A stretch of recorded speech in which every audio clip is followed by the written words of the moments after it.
Polls close and counting begins in South Africa's national elections. Seen as the most consequential since the end of the nation's apartheid era. Nearly 28 million South Africans registered to vote and turned out in force, with huge lines waiting to cast their ballot. These voters say they're tired of the way things are. This time, I really expect changes because as you can see that in our town, there's a lot of unemployment. So I want change so we can be employed.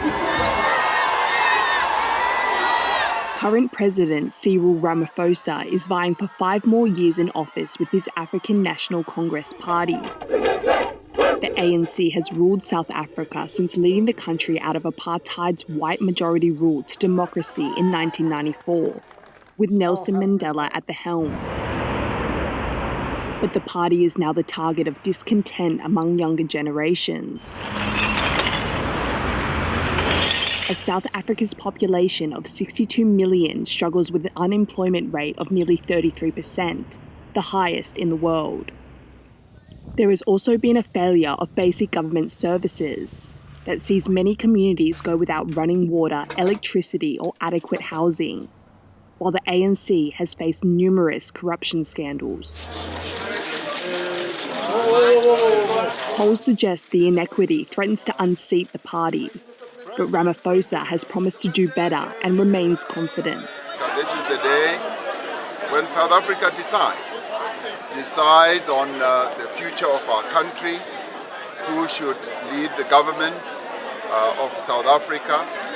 And I have no doubt whatsoever in my heart of hearts that the people will once again invest confidence in the African National Congress to continue to lead this country. South Africans vote for parties, not directly for their president. The parties gain seats in the parliament according to their share of the vote, and politicians then elect a president. Opposition in the presidential race is fierce but fragmented. The 2 biggest opposition parties, the centrist Democratic Alliance and the far-left Economic Freedom Fighters, are not forecast to reel in enough votes to overtake the ANC. But the 2 could join forces with 50 other parties contesting in the election. Thank you. If we don't get to the 50% plus 1 mark, we will obviously look at the lie of the land. There may be parties that are elected into parliament that are outside of the charter that may want to then make a decision to work with us, and we would welcome that. Any changes to ANC's hold on power could be monumental for South Africa. If it loses its parliamentary majority, form a coalition government to keep Ramaphosa as leader.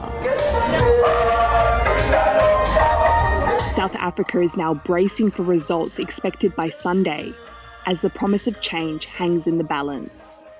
Dolphine, Chen and Rosie Grenenger for TaiwanPlus.